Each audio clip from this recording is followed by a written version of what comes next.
Welcome back to the live stream coverage of the U.S. Open 2019. Over me, I'm Erin Maraca with my colleague Tony Leonardo. And we're about to cover the second round of pool play between San Francisco Blackbird and Philadelphia Amp. Tony, can you tell us a little bit about this matchup? I know they meet really often during the club season. Yeah, they've met 4 times in the past 4 years straight at the United States National Championships. Last year, Blackbird took this game 15-14. The only loss Amp suffered as they went all the way to win nationals. But Blackbird, obviously a very strong team. Philadelphia Amp, the defending champions. And here they are again, matching up. We'll see what we got in store for us. We have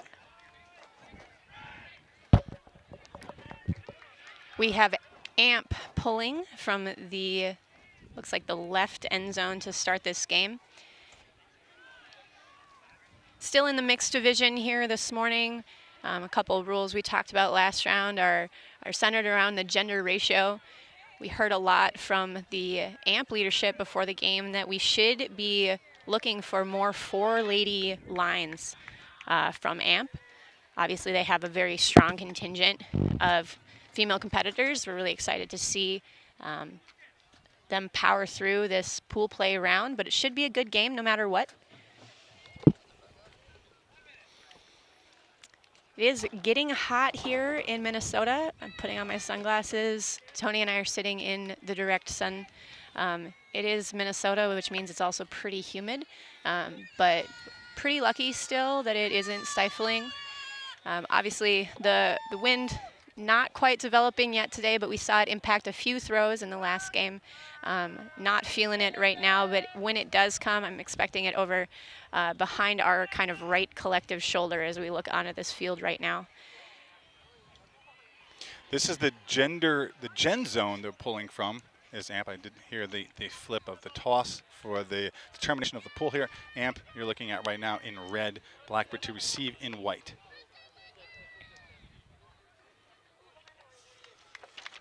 That's Steve Rosso, one of the captains of this team, with the disc in his hands. First clean hold of the game. Yeah, Mac Taylor really the mixed player of the year last year, according to Ulta World. Few would argue, very, very decisive player. I did have the privilege to call the World Games in 2013 in Cali, and Mac Taylor was on that team, so one of the select few in the nation to play on that level, that highest level that we have here in the sport of ultimate. So Taylor, a quick give and go, nicely done there from Romano. We've seen so far this morning a lot of offensive lines setting up in a little bit of a set play to isolate players in space. You are familiar with both of these teams. Do you think we're going to see a lot more of that? Are you expecting them to kind of work it in a more of an offensive motion? I think they're just going to highlight some of their stud matchups and try to be really efficient. It's kind of interesting. It's like, well, what do you want to do, right? This is the second tournament for Blackbird, first for Amp. The tournament doesn't. You want to perform at your highest levels, and you see Coach Bavin out there for Blackbird. So, yeah, do you want to work on some of your offenses, or do you want to work on your isolation sets? I'm not sure. I guess we're going to find out a little bit. We know Amp does like to stay in their spot, and this is a team that has been together. Both these teams are really sort of some of the veteran leaders of the mixed division. They've both been around for 10+ years. They've led their cities respectively. They've been at the top of the game for a long time, so whatever they're doing out there, they're going to be pretty comfortable with. Now we're seeing Amp start on offense for the first time for this game, working through their gentlemen in that back set. Mott around, finding Shields. A tightly contested throw to Stuart Heen. Jordan Ryan seeming to be the ever-present reset in that backfield right now. Out to Lyndon Morris, prominent and recognizable player.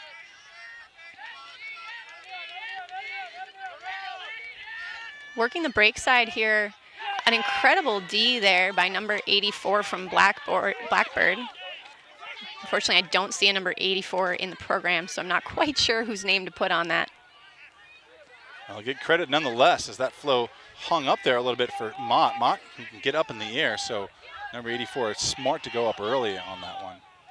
Mims with the disc within striking distance, finding a reset in Julia Tang. These ladies in the handler set working it pretty freely. That's Hallweaver over there on that high side. Working through the mysterious number 84 again. Wow, that's got to be Anna Thompson coming underneath there and getting that Nope, block. that's Raha Mozafari. Yeah, that's Raha. Raha, you know, what's left to be said about her, an 11-year veteran of this team, now in her 12th year, I believe, with the squad. She has done everything for this team, 14th year with the team. A really good example of leading by example. Low digger there, number 81 comes up with it. That's Sean Mott again, working with Jordan Hine.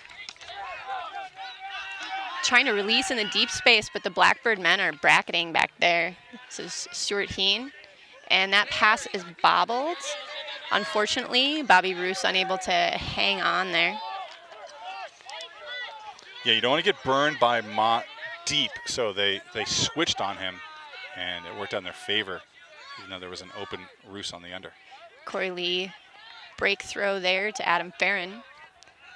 And that seemingly to nobody there, so Emily Shields able to pick that off. Already a really long point for these two programs. Do you think it's nerves? Do you think they weren't quite ready to play against the better defensive team than the first round? You know, I wouldn't say nerves. They look, you know, they're not in their full speed yet. Okay. You know, they're not fully in rhythm. They don't need to be, you know, it's so early in the game. Oh, there would have been a stoppage on that play, but a drop instead.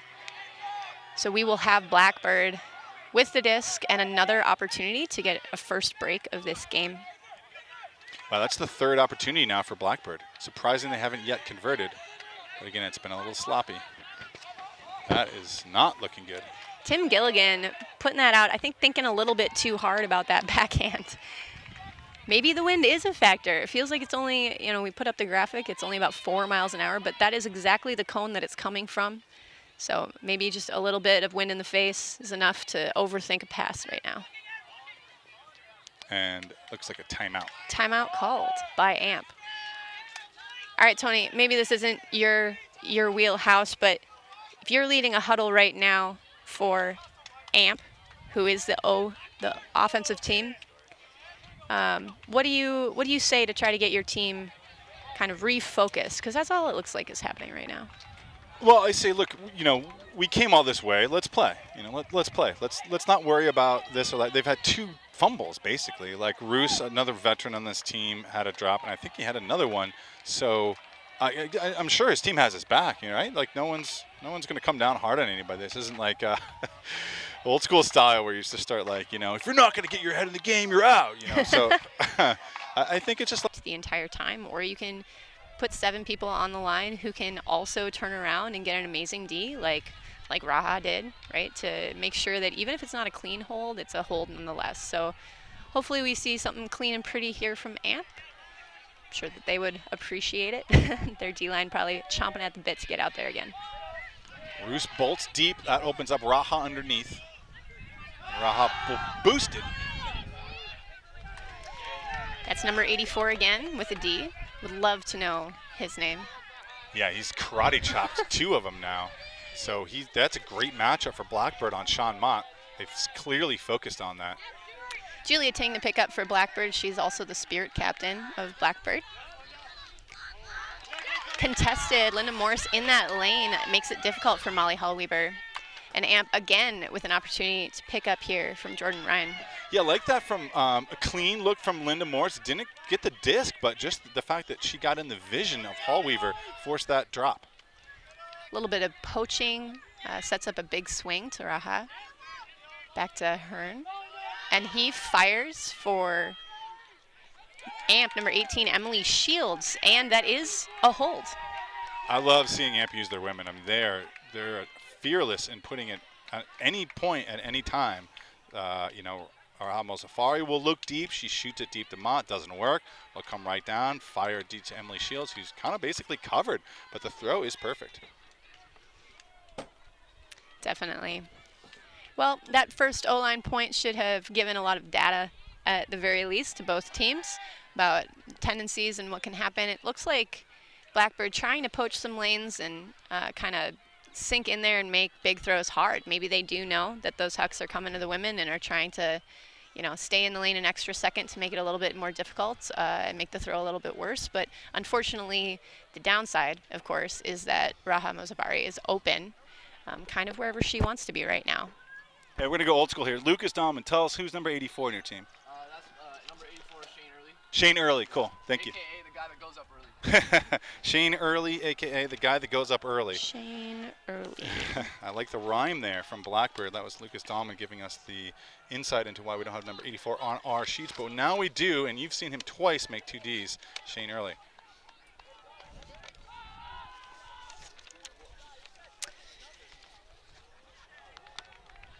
So on offense here, Blackbird, a lengthy point there as the sun kind of beating down a little bit here. Certainly warm and hot. That's Andrew Connor with the pull. I believe he goes by Carl. I love Ultimate Frisbee nicknames. And again, this is Dre Romano, big pickup for Blackbird, who's kind of centering the offense and being a facilitator for her team. That's an unguarded Abby Van Mugen. Yeah, interesting switching from Amp there. Created that open space, but they weren't able to find Van Mugen. Yeah, Mac Taylor finding the blade over the top. This Amp look does look like it's a little bit poachy in places. Certainly sinking off into lanes again as well. Mac Taylor again with the disc. Will put it out to space. And that's number 27, Abby Van Mugen with the score for Blackbird. A much cleaner hold than last time. Yeah, they found some open spaces there. John Cobb and Taylor working it there. There's John Cobb, the veteran from Chicago area.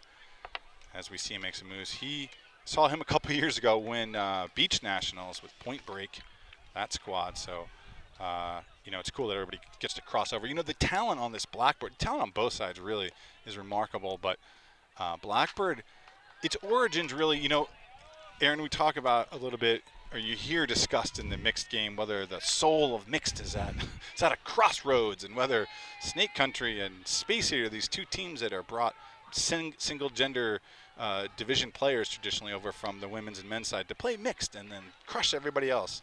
That's kind of a false dichotomy. This Blackbird team originated that way. This is a team that was for players maybe from Fury and from, of course, Jam, and then later on Revolver that wanted to didn't have the effort and spent too much time with Ultimate maybe as much, and so a team that would only kind of meet together at tournaments, not necessarily practice during the week. And they've been a rock for this division for a long time. And so people sort of forget that, but Blackbird may be one of the original teams that can be on par with what we see now from Space Heater and Snake Country. Absolutely. Tim Gilligan will pull for Blackbird. Did that sound good, Aaron? That makes sense, right? That's yeah. Kind of true, too. It's always a question of, That's Spencer DeRoos putting it up. For number 22, Liz Hart, she kind of hung in the air on that jump. Great hang time, and she will get it back with an incredible effort there. Number 8, Luke Ryan with the assist. That was amazing. Heck yeah, feed her. Give her that goal. I mean, she earned it by what you're saying is just hang up in the air a little bit, goes up early, and just skies for it. Just brilliantly done. And then, yeah, Luke Ryan says, yeah, I'll give it back to you. And this diving, bending over flip from Hart. Love it. Good way to get your team amped up for sure, especially after a little bit of a struggle point on the last one. So game is 2-2 right now. Clearly, very evenly matched teams with a lot of firepower and talent. Really, it's going to be a firecracker of a game. And it's just pool play. We're just getting started, Tony. Liz Hart out of Westchester. Now, she played with Westchester University. That team snuck into college nationals a couple years ago. Out of, kind of surprising to a lot of people. Not a radar team. There's Liz Hart right there. So her and Lindsay McKenna, two of the star players for that team. McKenna just came back from U24 Worlds. And I believe she is, I'm not sure who she's playing with this year. And you can see why that Westchester team did so well. Played with Dub Club last year, did Hart, and has moved over to AMP this year. Dub Club, one of the teams that was pushing against this AMP squad in that Mid-Atlantic, the other being Loco. I think that's where Lindsay McKenzie is playing, actually, is Loco.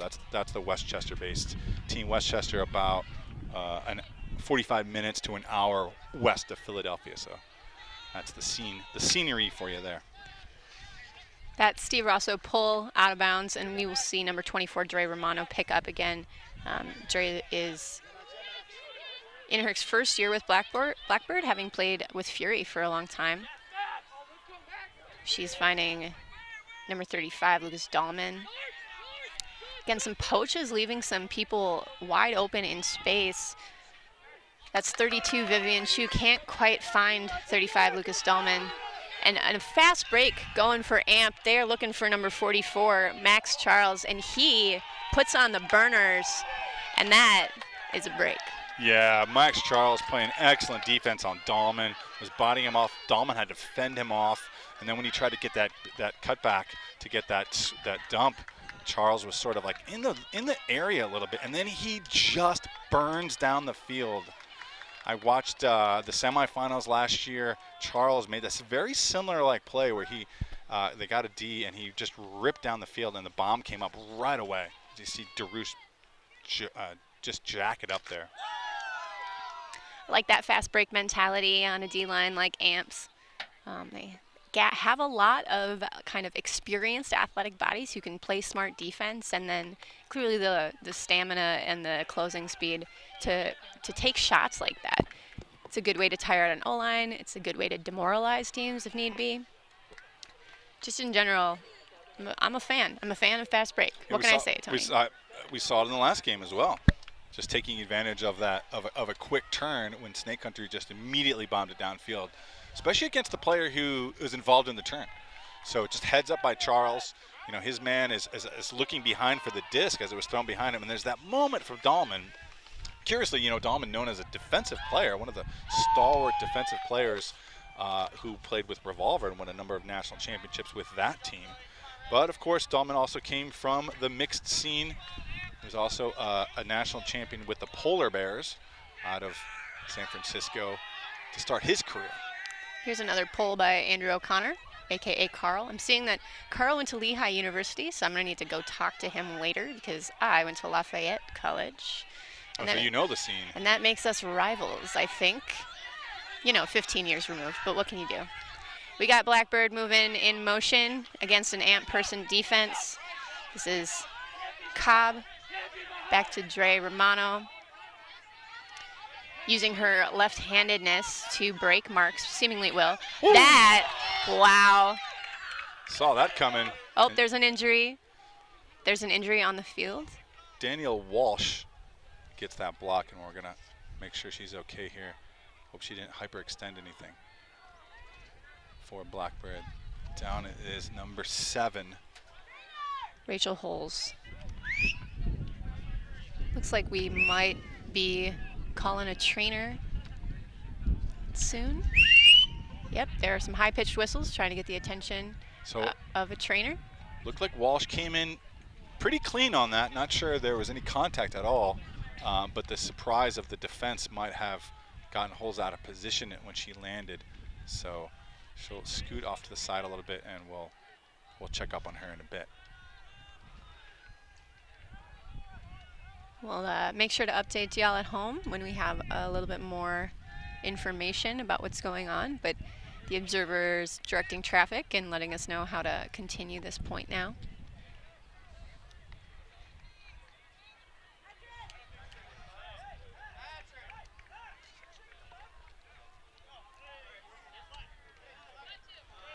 So AMP now with another chance to break as they hold a goal advantage and a break lead. So Vivian Chu coming in on that injury sub and indicating that we're starting play. So AMP number 24, Danielle Walsh, will pick up for AMP. I'd say the wind is now maybe 6 miles an hour. It's getting a little bit stronger. This is Michael Penna and Ree Kaioka Our a couple of veterans here. Rio, of course, one of the soul and spirits of the San Francisco scene. Just a little bit of a contact call that they decided to discuss longer as a foul. Almost contact again, but Panna gets the throw off. I think sometimes when you've known a person pretty long and guarded them a lot, there's a tendency to be a little bit more physical, and maybe that's what we're seeing here. I think Panna can handle. He looks kind of muscly out there, doesn't he? Maybe because he always wears a tank top, so not everyone's wearing the muscle shirt, but Panna does. That's a break backhand to Danielle Walsh, who bids to kind of save her landing there, and that is another break for Amp. That's twice we've seen the player who makes the big play get rewarded. Always feels good when you're like, you feel like I really contributed to that point. I got the D. Well, you know what? You're also getting on the scoreboard because Panna feeds Daniel Walsh for the goal. The break mark break mark backhand up high over at Rio Kawaka. Well, it seems like that timeout call by Amp a few points ago has served them well. Looks like they're back in a little bit of a groove and on the same page and excited to be here again.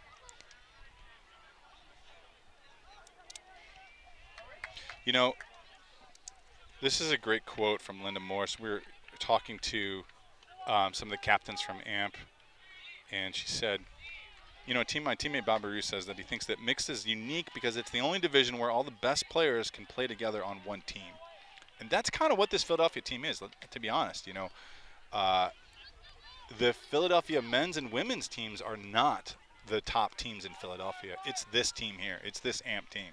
And that's been the case for a long time.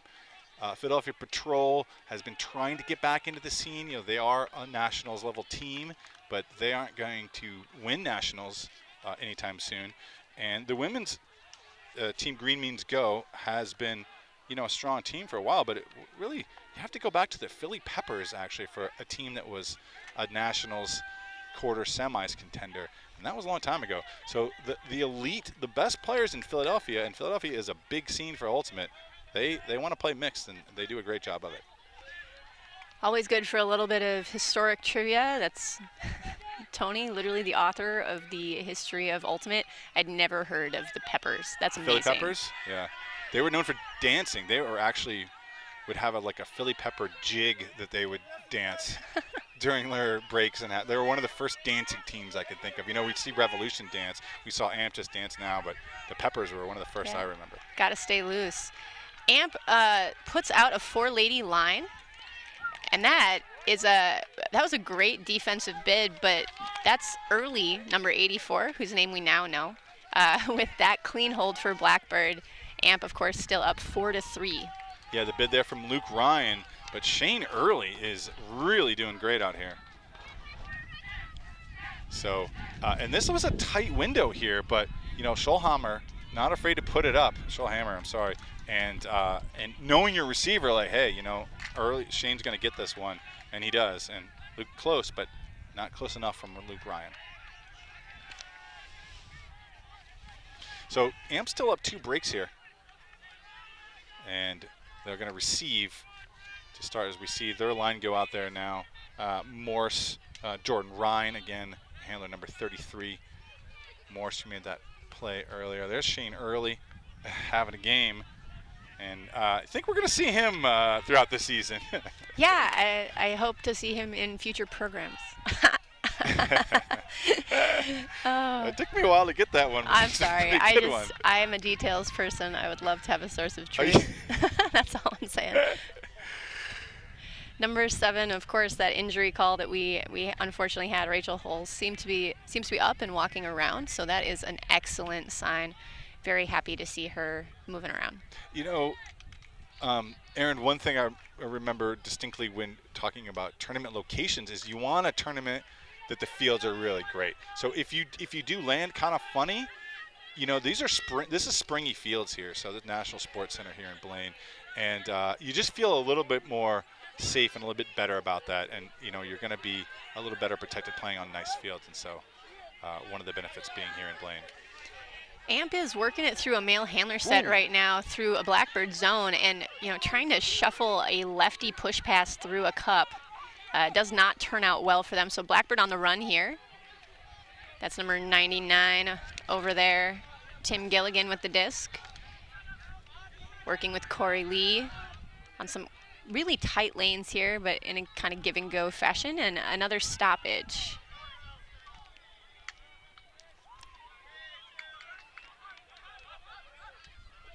Corey Lee and Tim Gilligan. Lee, a veteran of this team, 6 years with Blackbird. Oh, looking for that high IO. No problem. No problem. I'm going to wait to see her jersey number so that I can tell you who she is. Looks like number 4, Deanna Borquist. There we go.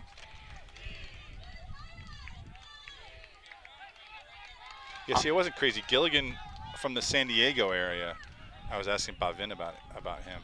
So Tim Gilligan played with Revolver, also played with Street Gang, and came out of San Diego State.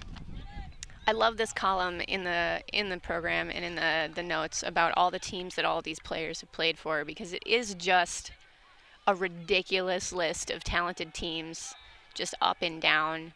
You know, many of these players have switched back and forth between divisions. Many of them have been on nationals calibers teams their entire career, and that's something to be proud of, but it's also just really kind of cool to see all of those names and have all of those cultures end up on a team. Well, here's the difference, Aaron. You look down Blackbird's roster, it's Fury, Nightlock, Slow White, Revolver, UPA, Chicago Machine, Wild Card. What do those teams have in and Johnny Bravo, Brute Squad, Condors? What do they have in common? They all went to nationals. You look down Amp's roster, Heva Hevas. That name got banned because it was a reference to something to do with cows. Oh, Hooray. Old school, they did go to nationals. Citywide Special, no. Renegade, no. Green Means Go, no. Citywide Special, Wild Card, yes. Green Means Go, no, no, no. There's a lot of not nationals teams from the Amp roster. That's all right. They went to nationals with AMP. Exactly. This is the nationals team. Yep. Anna Thompson on the field with Sean Mott in the middle, finds the dishy out to Hearn, who puts it deep. Good body position there, but good defense as well. That's Molly Hallweaver being in good position defensively and getting a hand on it, intended for number 18, Emily Shields. Yeah, great from both players that Hallweaver does get up. Shields had a chance at it, unable to collect it, and now a chance for Blackbird to even the breaks in this game.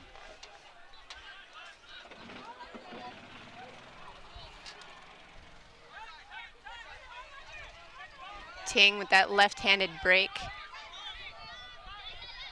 Out to Miter.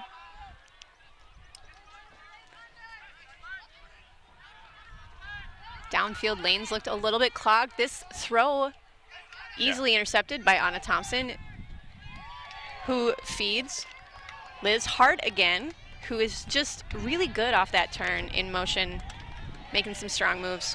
You know, can only really say that actually that was a wind. You can feel the gust a little bit here now. It picked up a little bit for that point, and unfortunate for Blackbird, hung up in the air as we see the bid there from Hallweaver. Really got a piece of that one, actually knocked it out. Nope, didn't get a piece, but did get in position now. And then this throw here, just, you know, it just floats up just enough in the wind. Anna Thompson is there, and right away, again, the strike hit Liz Hart. Hart is going. She's going to be there. You know, if you're going into the wind, but no problem for Anna Thompson, one of the stars and one of the elite players on this team for AMP. Really like that aggressive style of play on those turns, but I think that was the AMP O-line, correct? Yes, that was a hold. Okay. So not quite as clean as our last game. That was clean holds for almost an entire half, but wind is picking up a little bit, again, over kind of our collective right shoulder as we look at this field. And again, as a reminder, the gen zone is the left end zone as we look out onto the field, and that is where teams can decide the ratio that they would like to go for the point. And if you're just tuning in with us, it is 4-5. AMP is still up a bit, have been able to put together some breaks. I think Blackbird's still trying to get their defense into a different set to cause turnovers. So we have seen them playing with a little bit of junk looks and sagging some lanes to junk up both the amp deep game and their ability to swing. So we'll keep seeing more of that. You know what I like to see in these early season tournaments is who your starting O-line is and whether that's going to change as the season progresses. So far, we've seen pretty steady players out here for Blackbird on most of these points. There's Taylor right in the middle of play. Obviously, Avi Van Mugen is on that line. John Cobb is on that line. Rio Kawaka with the disc right now. Amp throwing zone for the first time, trying to maybe interrupt Dre Romano's dominance in that center handlered lane. And number 11 from Amp, Ryan Flamberg, is able to get a hand on that as it goes through. Yeah, not a smart throw there from Kawaka, right through the middle of the cup. Too easy. We'll get Max Charles with picking up for Amp.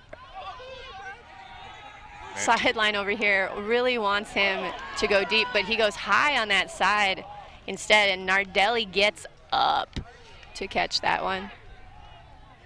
Yeah, they saw, I think, Spencer DeRoos that was bolting deep, and they're like, feed him. No, that was Steve Rosso, sorry.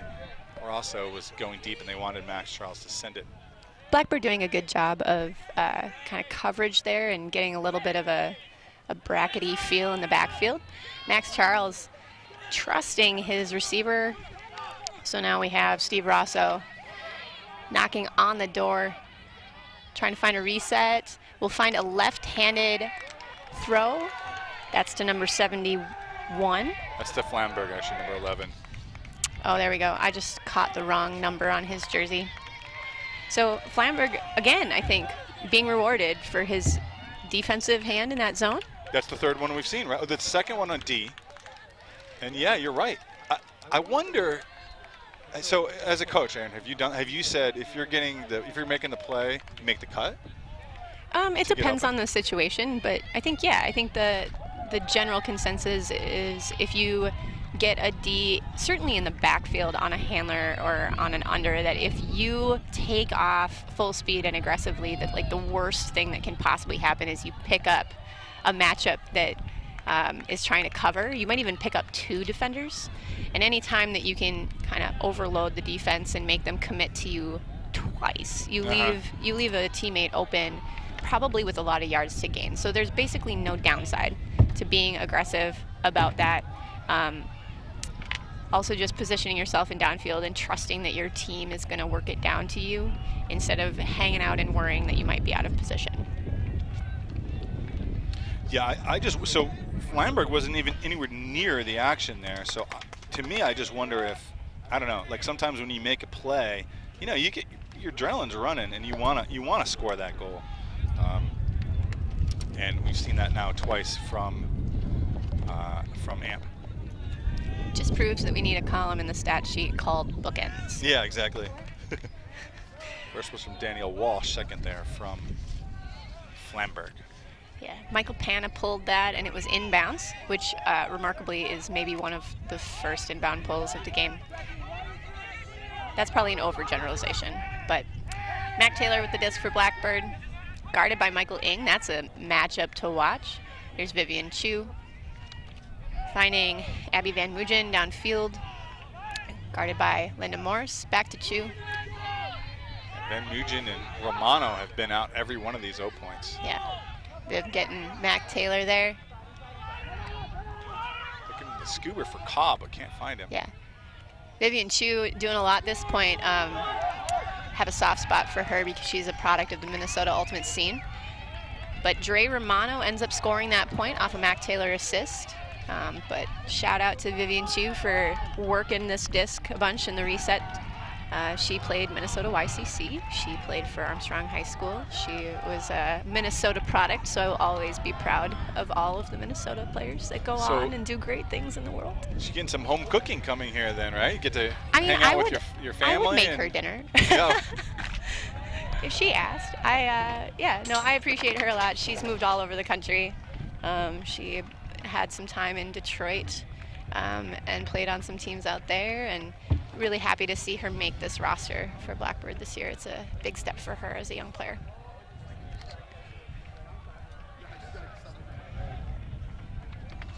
So the game's still a 1-point game. Amp leading 6-5.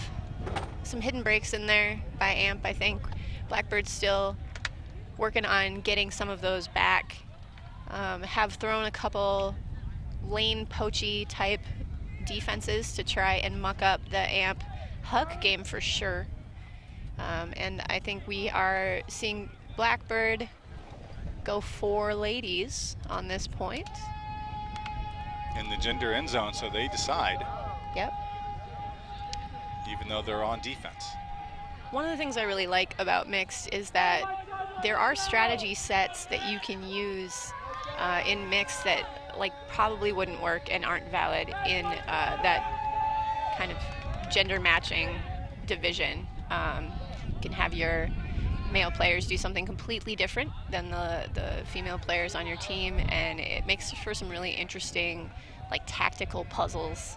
And it's fun. If you are an ultimate defensive geek, like I may be, it's fun to... You can't admit it.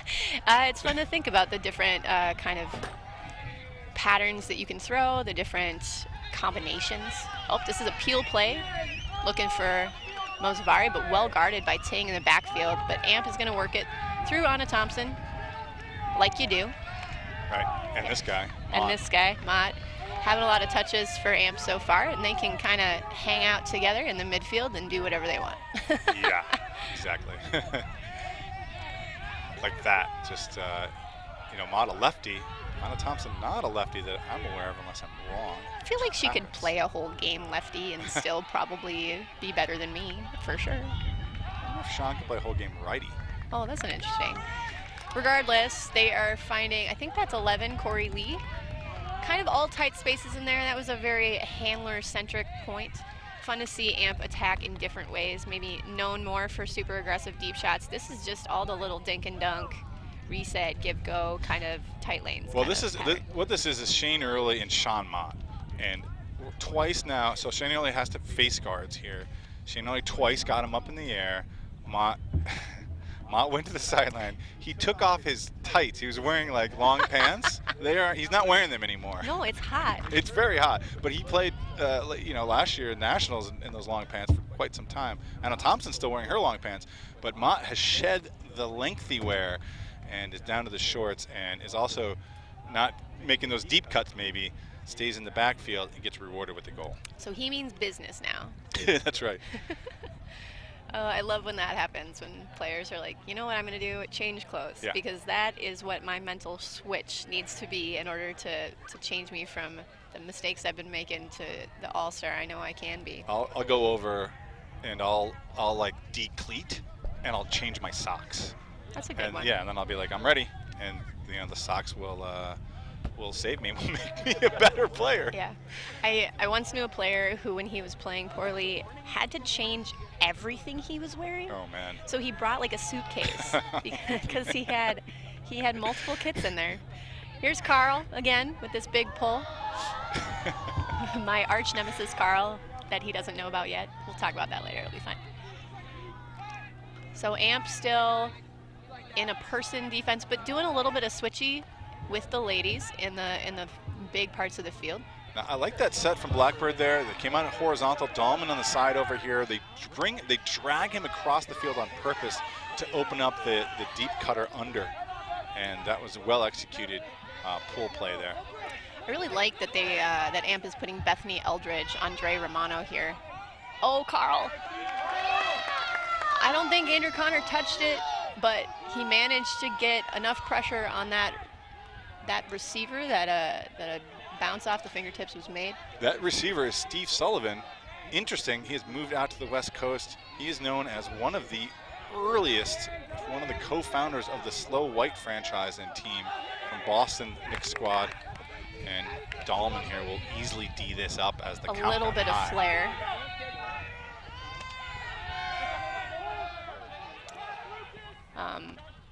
So Dre Romano, obviously we've talked about it, has been kind of running the Blackbird offense. And so as an effort to mitigate that, they have put 6-foot Eldridge on her.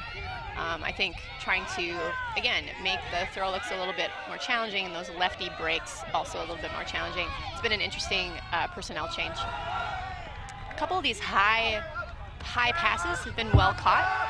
Now we're seeing number 8, Luke Ryan, looking for Eldridge. Fearless throw, but into the wind, unfortunately, and that's going to hang and then float harmlessly out of bounds.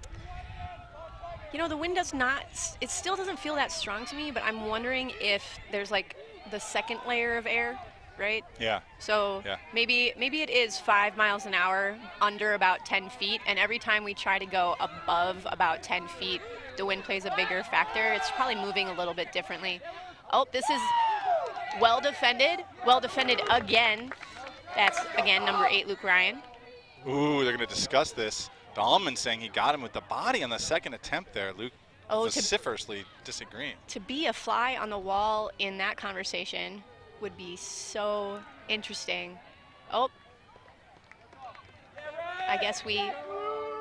Well, interesting. So you see the left hand of Luke Ryan. Watch as his left hand goes on the body a little bit of Dahlman, preventing Dahlman from getting his right hand up. And I think that's this discussion.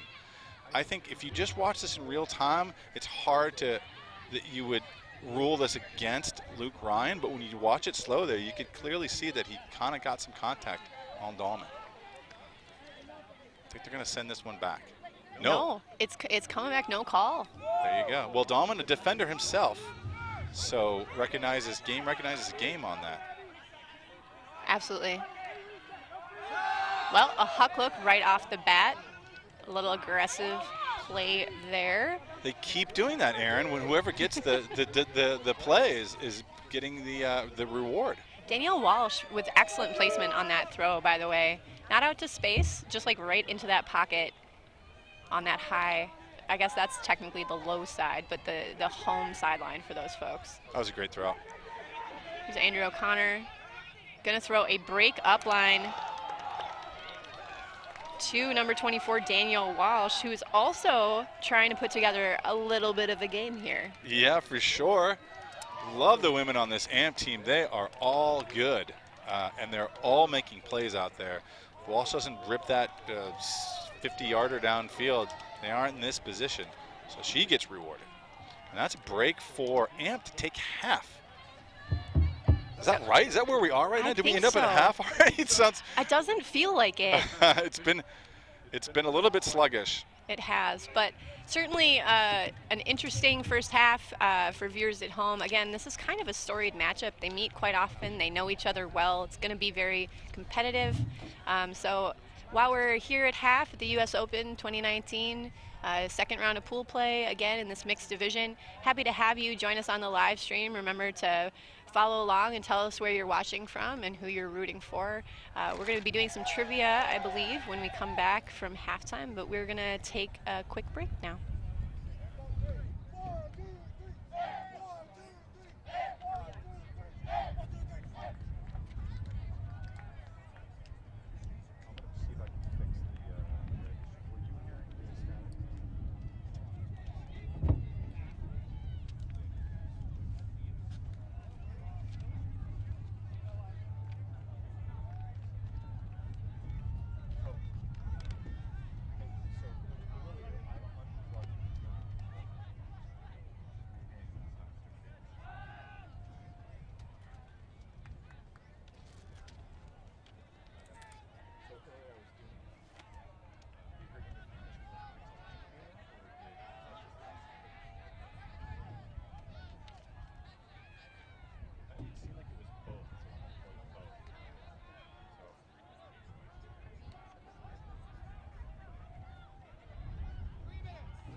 Welcome back to the second round of pool play in this International Club Championship portion of the U.S. Open. You're joining us for San Francisco Blackbird versus Philadelphia Amp. Amp took half, 8-5, after putting together a little bit of a run of breaks. And Blackbird has just pulled with a four-lady line, looking right away to get some momentum and get some of these breaks back. I'm Erin Maraca. I'm here with Tony Leonardo. We're happy to bring you this live stream coverage with Fulcrum Media.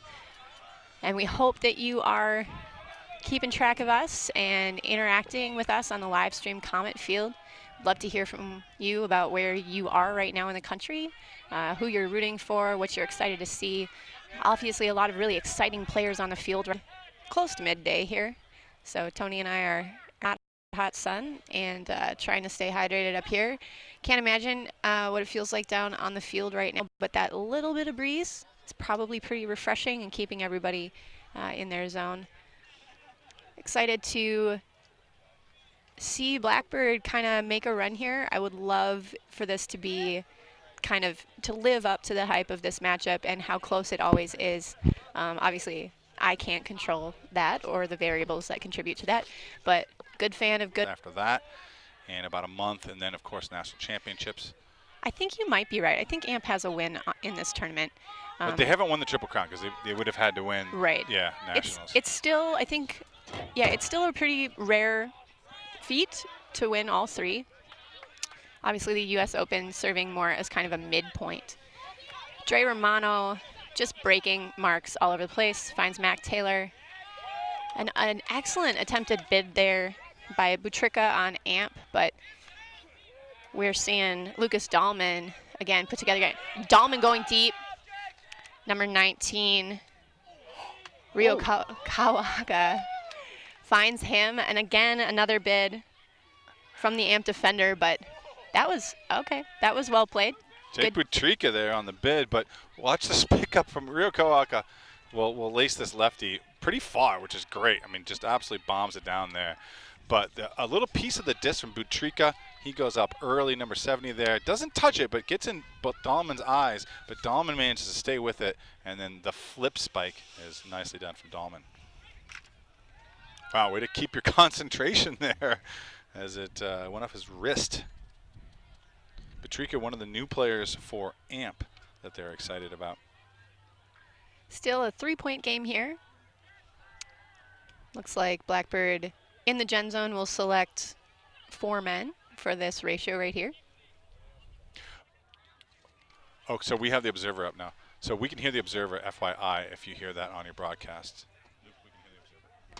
Always interesting to get in a conversation with the observers. I know in the last game, it was an international game, obviously, and we were lucky to have an observer on the field who could speak Japanese and help out with some of those conversations. But, you know, I really appreciate all the work that observers do. I hope that we continue to value that position.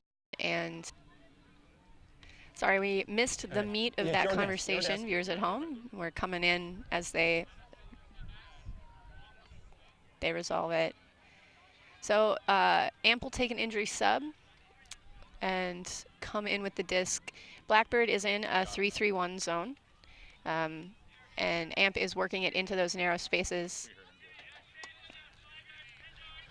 Thompson to Ing, through to DeRoos, back to Hart. Great to see Michael Ing back on this team. This O-line works really well together. Again, love it when an O-line does not hang on to the disc for more than about 2 seconds. Really good way to make a zone, but any defense really move. Michael Ing here with the disc, known as a defensive stalwart, but also obviously an excellent player all around here on the O-line. Thompson quarterbacking, finds number 23, Bova. And that is another score for Amp to get into double digits, 10-6. Wow, they looked comfortable out there. Love that lineup. There was at least 10 throws there, Aaron, that were basically unguarded. Like this, she's not marked this entire point. Now the defender is getting over there, but they got Blackbird so on their heels on this point with that quick movement that they're getting almost anything they want, including that front cone up of the line to Natalie Bova. Yeah, I'm curious. Blackbird clearly fired out of their zone. We see, yeah, we see Ing still talking with Tim Gilligan over there about something that occurred in the point. Um, Always good to see two players from opposite teams have kind of civil conversations about their expectations for the rest of the game. Being your own advocate, obviously one of those hallmark things that Ultimate provides for their players.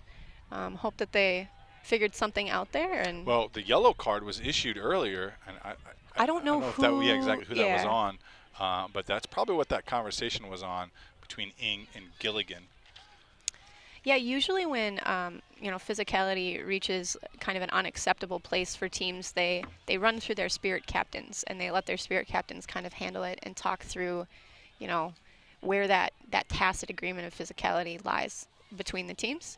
So, but when players and when you maybe see them in different arenas, maybe Gilligan and Ing have been playing against each other in college and club for a while, and there's a mutual respect. Then that's a good way to kind of connect and make sure nothing escalates, right? And that things continue to be competitive but not dangerous. Blackbird back on offense, and Dre Romano will put up that lefty backhand. Wow. Oh. So Mac Taylor was the intended receiver. I think that was Ryan Flamberg. That was Flamberg again. Wow. Huh. I really just thought that was gravy and that the point was over, but Flamberg makes a play. That was a great play. Excellent work. And very, very safe. So good job. Yeah, Flamberg from UCLA. So a West Coaster coming to the East Coast and making his name here with AMP. Yep. AMP running their offense through Raha and Linda right now. Love it. Yeah, I was going to talk a little bit about Blackbird and their pickups. They told us that Abby Van Mugen, Dre Romano, and Shane Early, we've called all three of those names were some of their big pickups this year. And then Flamberg makes that ridiculous play, a nice D on Mac Taylor. And now a chance for AMP to take another one here. They are looking pretty good on both sides of the disc. That is for sure after the early point jitters. Okay, there's a pick called on the field. AMP really doing a good job of getting Raha Mozavari in power right now. Unfortunately, just no timed deep looks for her yet. I think that's okay. Work it up on the D, It's okay. I just, she's got it. And so and every time she's in power, she doesn't have a mark on. And she's had one in a flick power and one in a backhand power in the same point. So if someone could time that a little bit better, I think they would have scored already. Oh, a bunch of pick calls in a row. Yeah. So Bethany Eldridge there, number 13, who's to the right of us, you see her right there. She was making that attempt kind of through the stack, unfortunately. So that's coming back. We see Mosbari directing traffic, asking for exactly what she wants here. She hits Campanella, and Campanella puts it out for number 8, Luke Ryan. A favorite receiver with the red little top knot. Wow. AMP is putting on a little bit of a, forget about all this early season talk. It's like, okay, well, how important is this? It's your pool play game, it's early. But, I don't know. I mean, AMP is showing that they're really focused and really dialed in on both sides of this. Offense and defense, they're just making plays. Everyone out there is contributing. It's hard to you can't go down this line. Sean Mott's one of their best players, easily. Anna Thompson and Raha are two of the others. But the whole line is making plays out there. Everyone. We've called everyone's name. It's amazing. Yeah, it's really, balanced. And mixed, I think, in some arenas it becomes a challenge maybe for individual teams to feel like they're using all of the personnel that they have. And AMP right now doing a really excellent job of showing all of us, and in particular the mixed division, what happens, right, when you have a deep roster, kind of regardless of gender, all the way down the 27 that you brought to the tournament. Just really even-handed touches, right? A lot of contributors on defense and offense, and a lot of good-looking flow right now in space. I think everybody is open and everyone's close on their matchup. It's good Ultimate. Yeah, it's just great Ultimate. They're doing everything you want to do. And they're doing it with focus, determination, and skill. And they're not holding back, and they're not holding their heads or looking elsewhere. They're just playing very good, solid, focused ultimate. Well, we've got the Blackbird O-line back out there working through a number of personnel. I think almost everyone on Blackbird has already touched it at this point. That's Sam Swink to Early, who saves that little jump ball. Yeah, Early got up there. Our Deli was on him. Got Gilligan in space. Back to Swink. Out to Sally Mims, another name that I recognize. Yeah, Mims and John Cobb both come out of the Chicago scene. Been on the West Coast now for a while, though. Oh, yeah. That's probably why I remember it. Yeah, right, yeah. Probably played against her. Oh, Gilligan finds Swink on that break upline throw. That was a good clean hold from Blackbird, and we're hearing the observers say that timeout has been called. A little bit of cloud cover right now has given us a bit of reprieve from that sun. Wind probably up towards the 7 mile an hour. I'm not a meteorologist, so I'll guess. Do you have any thoughts so far about the game strategically or how it's feeling right now? Well, we'd want to reach out to Bavin. He is one of the coaches of the squad. We did communicate with him earlier via email, but really to find out what they would want to do, to refocus. This is a team that kind of gets reinvented every year. AMP is that same group every year in a way. They bring in new players or better players, but they're really adding to a core that's, when you look at Raha Malsafari, and she's 14 years on the roster, Andrew DeSabato, who's 10 years on the roster, this core exists. Sean Mott can play with any team in the tri-state area, and he's on this team. So for Blackbird, it's a little different story. You have a core with Mac Taylor, Adam Farron, but look at some of the other folks on here. The first year, there's 4, at least 4 players in their first year, 5 now, Sonny Zaccaro. So, they kind of have to find their identity every year. So that's what I would say as the coach and some of the leaders of this team is like, they say Dahlman is their 5th year on the squad, but he's, was playing Revolver last year, of course. So that's another new person to this team. So, that's what I would look for from Blackbird. Is like, look, it's cool. We're finding ourselves. We want to be there into the season, obviously. I would agree with that. I don't think that Blackbird is necessarily playing poorly, per se. I think AMP is just overpowering them in certain lanes and spaces. And certainly in games like this and against teams like AMP, if you make a very small miscue, right, apart from that very first O-line point, they're not going to give it back to you again, right? They're going to fast break off of that turn. They're going to be aggressive and strike while the iron is hot, and they're going to convert all of those break looks just as soon as they possibly can. And that's a hard position to be in if your O-line is still struggling through communication and chemistry issues. To feel like if you make any kind of 2-inch error on a throw, that you're going to be like immediately punished for it. Well, AMP's just exactly that, Aaron, which is a half step faster and more focused in all their players across the board on all their positions right now. Linda Morris with the disc, looking at a Blackbird zone look that was maybe just there for a few counts to stop a set play from happening, and now they're falling in to. Looks like we're calling fire now. It looked for a minute like the men were in person, but the ladies were not. Here's a big look. Hearn to Mozafari. She's got a gentleman in pursuit, and that's number 35, Lucas Dahlman. Yeah, that's what Dahlman does best. He peeled off and got a clean one. He did. That was safely done. Closing speed, pretty important. Dahlman pointing, calling a shot, would really like to throw a deep ball to someone right now. Instead, Gilligan in the middle, but he has a wide open backhand. And that's number 13, Sally Mims, with a nice bid. And she's got some time to figure out her options because no one has marked her. But here comes Linda Morse on the mark. Mims goes over the top, back to Dahlman. Dahlman to Gilligan. Trying to find that IO look to Mac Taylor, and he toes the line. That's exactly what Blackbird needed to do right there. Yeah, I didn't like that look from Jordan Ryan. Malzafari was open in the end zone, but he had an easier choice. He had one of his women coming under. You just saw her briefly. And this was risky when you have too much space like that, giving opportunity for a male poacher, in this case Lucas Dahlman, one of the elite defenders from men's, coming over and making a clean spot on that. There you see Sally Mims getting down and dirty with the layout.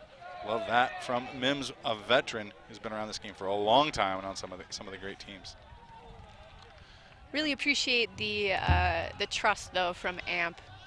I think if Raha was going deep, I would want to throw it almost no matter what, too. It's just a matter of occasionally checking to make sure that there's not a defender in the area that can close in on that.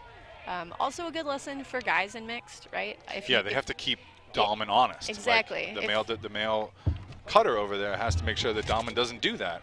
Yeah. So you got to come in hard, call for the disc, keep your elite defender entertained enough to make sure that, you know, the spaces that look clean and wide open are actually clean and wide open, and that there's not a lurking defender in your blind spot. That being said, keeping Dahlman out of looking to get a poach deep block like that is very difficult to do. You saw a shot there of Bavin Parik. He is one of the coaches there for Blackbird in white. We saw him earlier. And you know, here's a cool thing. Did we get an answer to the trivia question? Does anyone know what AMP's prior name was? I'll announce it on air unless someone chimes in and responds. And we'll find out soon enough.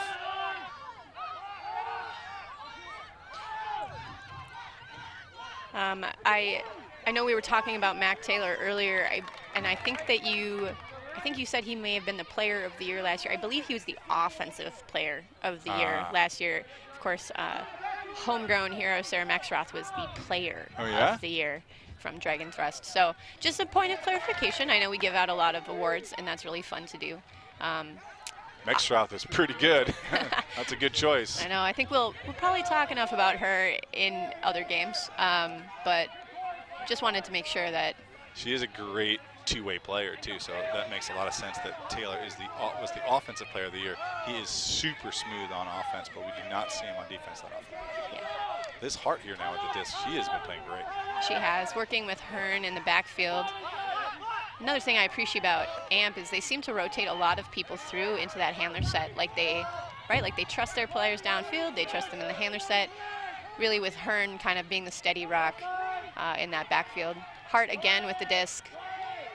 Gonna go up line with a high floaty and well read. That was Bobby Roos, sky in the pile on what maybe looked like a little bit of an ill-advised shot there, but works out pretty well there. We'll get to see it again.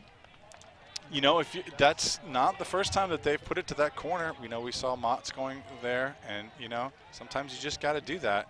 That would be the definition almost of a trust throw, as the D is there from Corey Lee, but unable to collect it as Roos does come down with it.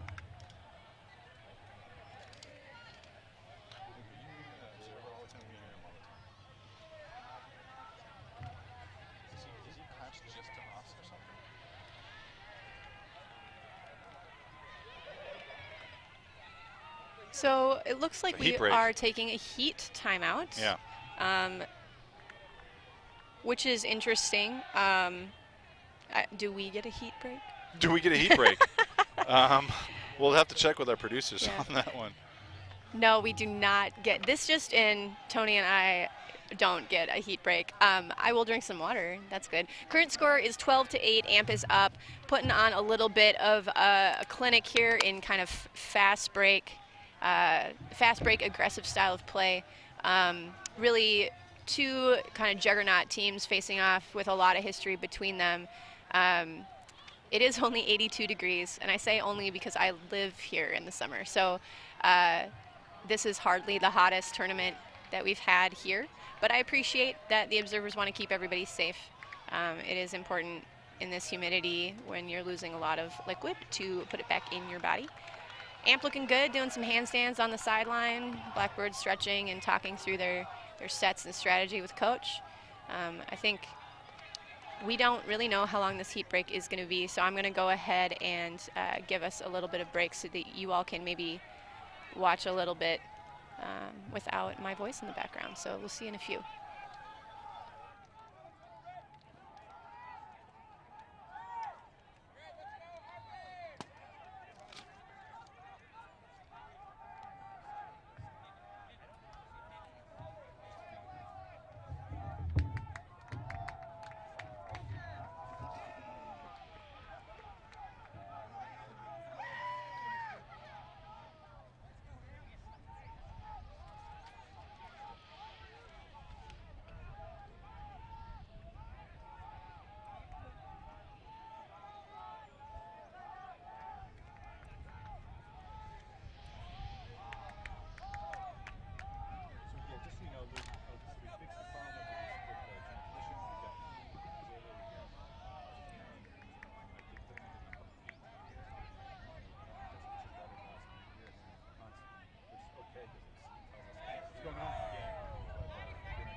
We are pleased to welcome you back to the live stream of this mixed division round 2 of pool play, between Philadelphia Amp and San Francisco Blackbird.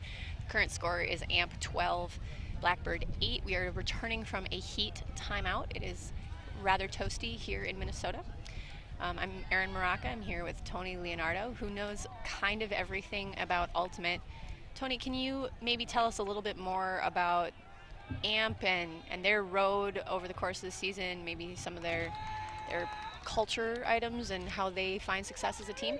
Yeah, well, talking to Dre DiSabato, Andrea, she told me just about, how happy they were to. This team lost Nicky Spiva. Let's just go right to it, right? They lost one of the best players on the East Coast, if not.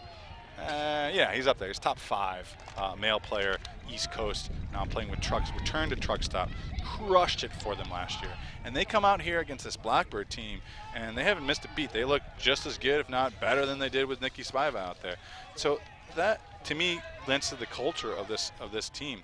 And what Dre told me was, would love to hear about who we've retained, who the team still has. They lost Spiva. They also lost Carolyn Normile, who's also an amazing player. And there's a deep look for Taylor that does not connect. But they have Anna Thompson, of course, comes back. Raha comes back. Natalie Bova is there. Sean Mott, Spencer DeRoos. And they've added, she calls them future young stars in this pack. Paul Owens, Jake Butrika, we saw him make a play. Bethany Eldridge, we're seeing a lot out there. And Liz Hart. So, this team is not resting on their laurels of their championship and not worrying about losing Nicky Spiva and Carolyn Normile, two absolute stars of this division of Ultimate in general. But they're moving on and moving on well. Amp, of course, back on offense after Blackbird took that shot from Mac Taylor, working. Eldridge fearless with that scooper. Oh, that's actually Danielle Walsh. Eldridge in the backfield, more of a receiver. Here she comes in on an under. As you talk about that personnel, we'd be remiss to not mention that Ing is back. I think that's a big force, but he's here on the D line, anchoring that and helping out his team probably by taking this giant matchup that is Mac Taylor and doing a pretty good job so far of mitigating that threat. Although I do like that left-handed flick look that was sent for him. He just happened to pull out 2 defenders. So here comes Blackbird again, trying to hold, and they're in motion and trying to break away here. Steve Sullivan back with the disc, working with Cobb. Cobb finding Vivian Chu from Plymouth, Minnesota in that end zone. .com from Chicago, Illinois. I wish I knew all of them off the top of my head, but. This is he's from Vincennes, Indiana, actually. Yeah, Midwest. Woo. Oh, he played for the Hoosier Mamas. Yeah, well, Anyway, nice point there from you know, the turn from Michael Panna, and they take a timeout here. It looks like does Amp. I like this call, Aaron. They look flat now. This is a couple times now where they basically could have run away with this game. It looked like Blackbird was flat in the middle. Amp is flat now, so you know, get the whole team together. Maybe this isn't a timeout, but circle everyone up and be like, come on, let's close this one out.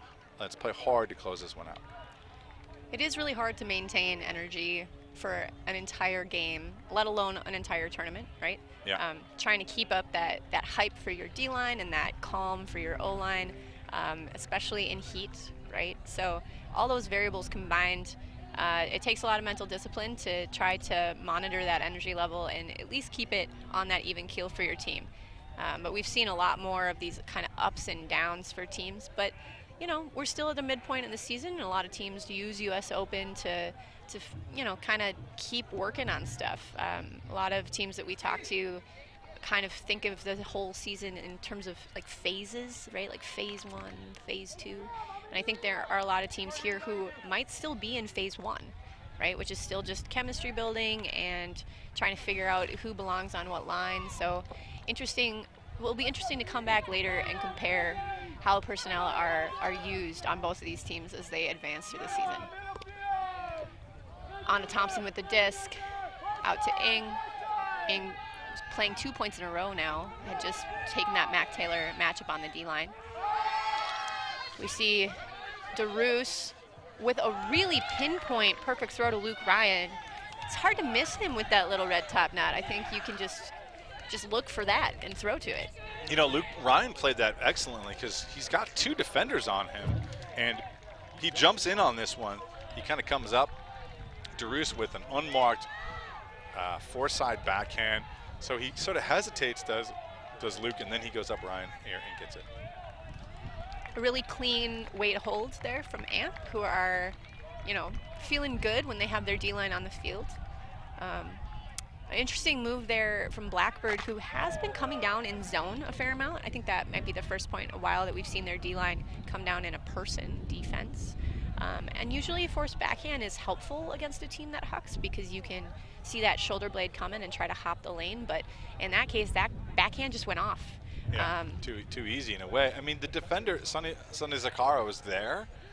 But I guess in a one-on-one, you know, it goes to Luke Ryan. Yep, that was also, it probably feels a little bit like a downwind shot. Yeah. So yeah, I can feel the wind coming our direction right now. Yeah, it feels nice after that heat timeout. Score 13-9. Amp leading. Just pool play today as competition gets started for the US Open. Obviously, we talked a little bit about how this event has been formatted. Youth club competition kicks off tomorrow as well. So we're starting to see kind of young people arrive at the field in more of a spectator capacity, which is a really good opportunity for a lot of these like future all-stars of our community to meet their role models and learn a bit from watching Ultimate in person by, you know, the best of the best. It's a really cool juxtaposition that this event fosters. Also that international flavor. Viv Chu towing the line over there on this O-line for Blackbird. Back to Dre Romano. That international aspect, right, really interesting. There are a lot of teams who haven't played internationally before unless they've already made Worlds. So it's just another good opportunity to see a different style of Ultimate, maybe have some conversations with some people you wouldn't otherwise meet, and kind of build Ultimate community worldwide instead of just US and North America like we kind of usually do. Romano up to Van Mugen, back to Romano. Woo! Okay, so some stuff. Rio Kawaoka there involved in the collision with Danielle Walsh. That looked like she took a charge. Yeah, it did. It looked exactly like that, and you can see her saying that, like, "Hey, I'm holding my position here." All right. And looks like they decided he caught it before the collision, and maybe. Still some discussion. They hugged it out They to did Danielle hug it Walsh out. and Rio Kawaoka, but the others are still discussing. We're going to see that again. Yeah. You can can see Kawaoka going back the other direction, and yeah, the help is there. You know, it's a little.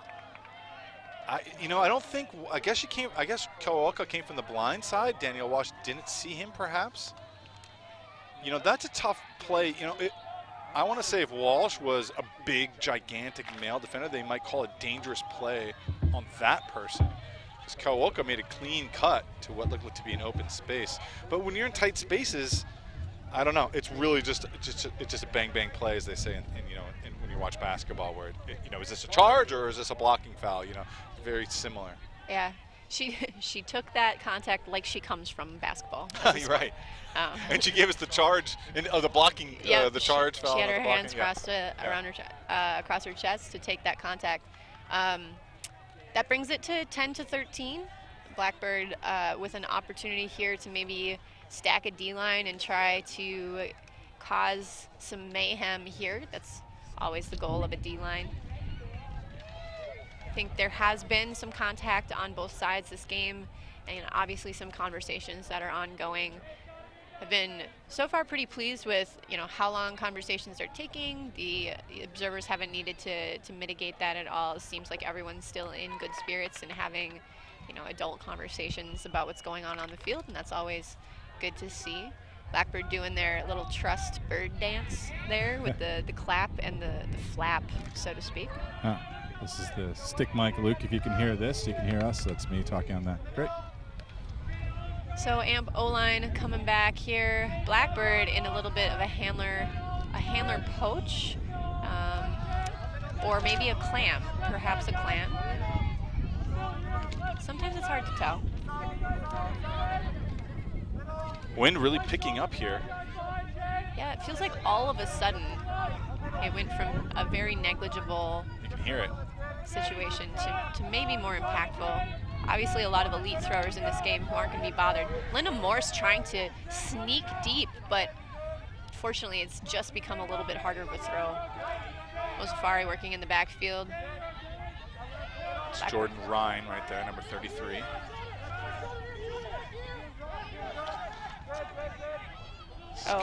Good pressure from Blackbird. I just realized that I've been saying his name incorrectly for most of the broadcast. Well, you can get him right here now if he makes this connection, and they call it out. Oh, well. Oh, no, two players. Now they call it. Nope, yeah, it's a turn. Yeah. Too far back for Morse. Well, that was close. So Jordan Ryan, you get an apology from me. I think I thought your name was Hearn, and I've been bad. So Jordan Ryan, that was a beautiful throw to Linda Morse, unfortunately just out the back. That is the downwind side now, so any throw going that direction will get a little bit of a pick-me-up from the wind behind it. Mosavari trying to bracket in the backfield, but Mims smart enough to break the bracket. Unfortunately, the swing just wide, and Amp has it again. There's Ryan. This time, it's in. That will be successful. So I think that was Ryan Flambert again. Am I correct? No, wait. That was Sean Mott. That was Sean Mott. Yeah. Mott toes the line from Jordan Ryan. Yeah, Ryan's looks pretty good out there. He's made some throwaways that went to Morse a little lengthy. The throw to Mozafari was intercepted there, D'd up by Dahlman. But he's had a pretty solid game, and he's not a player that I recognize personally in the scene. Maybe kind of taking over that Nikki Spaiva spot, if you could say that. But and they lose some of the deep looks from Spaiva. But look, there's Ryan. Yeah, okay, so this is interesting. She is, ooh, no, she's out. Watch her right foot land. She does not have the, when she gets the disc, her feet are, oh, it's so close. Oh, she is in. Wow, that's a tough call, but it looked like her right foot landed first. So it's a karma point there for Philadelphia, as this throw from Ryan is perfect, and Morris gets it, but is ruled out of bounds. The power of instant replay. Hindsight is 20/20. And then we'll see there is the toe tap from Sean Mott to make sure that the observer gets this one. Those calls are tough to make. We looked at the replay, Aaron, on that Linda catch, and I thought she was out because you could see her right foot kind of leap up and land out and look like she was up in the air, but not to be. Yeah, she's gonna be frustrated later. I don't think so. No, I would Well- be frustrated for maybe 2 minutes, and then I'd let it go, because this game is going the way that AMP wants it to go anyway. If it was a Exactly. closer game, that might be a little bit more frustrating. Blackbird back on O. Romano and Mac Taylor. Mac Taylor putting it up for Cobb, and Cobb skies for that goal. Steve Rosso on the D. That was a nice, efficient point, and I think that's what Blackbird needs to do right now. If they, oh, the horn just blew. I was gonna say, I am not sure what the timing is on the round, but important to kind of play clock near the end of this if they want to make a run at it. This is a little late coming from Blackbird. So John Cobb and Mac Taylor down there, a couple of big guys. They've sent Taylor deep. They have not connected. That great play that we saw from AMP earlier to defend it away. So I believe that was Flamberg, right? But Cobb is a big guy. Get him downfield. He's been in the backfield the whole time, handling around it. He's a veteran, sure, but use that height down there, and you see it there. You need to mix and match a little bit. So maybe they got burned a little bit with Taylor. They send Cobb. They do get some success out of that. Yeah, we've been talking about how it's a game of inches. Cobb is 3 inches taller than Mac Taylor. So there you go. That's the difference right there. And not to undersell the skill and cutting pattern and ability of a tall guy, because I know we often do that, where we just say you can't teach tall and leave it at that. But it takes a lot of effort and diligence to be a successful tall man in Ultimate that reads well, gets body, goes up at the right time, and catches things at the top of their arc. So this is game point here on offense for AMP. They've really held off Blackbird, really, who hasn't found much of a rhythm this entire game here, as AMP had that stretch there with a couple of breaks, and they've maintained that lead throughout and looking to close it out here on offense. Yeah, Blackbird treating this a little bit like Universe Point, both Mac Taylor and Romano coming over from the O-line to take strong matchups. Mac Taylor on the Ing matchup, but Ing able to get free and finds Paul Owens just on the doorstep. He tries to find a button hook, and he does. That's Natalie Bova. And, despite their best efforts to put a stud 7 out there to try and, make AMP work a little bit harder on that game point, AMP able to cleanly hold to take the game 15-11. And that's a great summation. Paul Owens, new to this team. Bova, new to this team. It's the last point. You've got the best line out for Blackbird. You throw your new folks out there, and what do? They connect. Absolutely. So this round of pool play now over. Somebody down. We are going to try to find someone to talk to a little bit post-game, because it's always interesting to get the point of view of someone who is out there on the field. Sometimes when we're up here in the scaffolding, we can make judgments and see generalizations that maybe aren't that important to the team on the field. Certainly interested to hear how that AMP team, picked up and what they talked about after that initial kind of frustrating offensive point, because right after that happened, they kind of were smooth sailing for the rest of the game, except for maybe one, 2 steps back after that heat timeout. So a really good all-together game that AMP put together today. Blackbird, I think, learning a lot this weekend. I've seen them kind of working through their sets and drawing things out on whiteboards over there. So perhaps just 2 teams, very good teams with a lot of history, in a little bit different of a place in their season. Number 22 made the play of the game. We're going to get to see that here on the screen in a playback.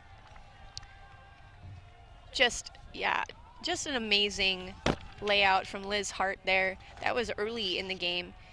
She proved to be an integral part of that AMP O-line over the course of the game, making really, fast and aggressive cuts off of turns when they happened, and clearly really willing to kind of sacrifice her body and amp up her team. I didn't realize that was going to be a pun. Good job, Erin. Anyway, we're excited to continue to provide live stream coverage here at US Open 2019. We'll have the next round covered as well here on Field 13 out in Blaine, Minnesota. If you have questions, comments, or concerns, we do have some ways to interact with us. There's the Facebook comment stream. I believe there's also a YouTube comment stream. I'm on Twitter, so is Tony. If you need to get a hold of us, my handle is Miraca_E, MIROCHA_E. I have tagged Tony in some posts, so I don't know his off the top of my head. We are going to try to do a post-game interview. I think I mentioned it's a little awkward to go into a huddle that is celebrating a win and ask them to get distracted for a minute to come talk to us. Again, much play left over the course of the weekend for both of these teams. A lot to work on. Still just pool play today for the adult club division of the U.S. Open. So we are really excited because we were able to get Liz Hart to come over and talk to Tony. So we are going to give them a shot here to kind of give a summary of the game and get a little bit more info on Liz Hart, who, as her AMP teammates have discussed, is one of the stars of the future. Tony? Liz, first year on the team, made some great plays out there. We saw your highlight. What's it like joining this team that the defending champions? You didn't seem nervous at all. No, I mean, it's I'm really excited for the season. I've known these guys for a while, and I practiced a little with them last summer, and I'm just super excited to play with such a talented group of players. Well, let me ask you this then. You played against them on Dub Club out of Westchester. Yes, yeah. It was always a pleasure to play against them. I love making plays against their players, and now it's just great to play with them. So are you going to recruit McKenna over to the team next year? Yeah, it would be great to get Lindsay. She's still in Westchester playing for Loco, but we've talked before about both joining AMP, so we'll see. How did it feel out there, and what's it mean for this first win for you guys here at the U.S. Open?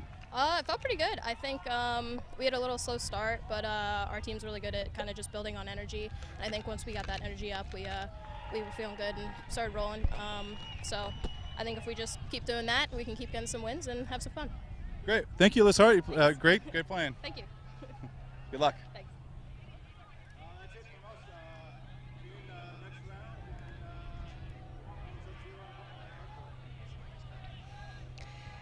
We are going to get a quick look back at some of the highlights of that game. Clearly a matchup that we'll see again over and over perhaps, and hopefully again in nationals at the end of the summer. Appreciate you tuning in to the live stream coverage from Fulcrum Media today during pool play. And I've been Erin Morocco with Tony Leonardo, and we'll see you in just a little bit for another round. Thanks a lot.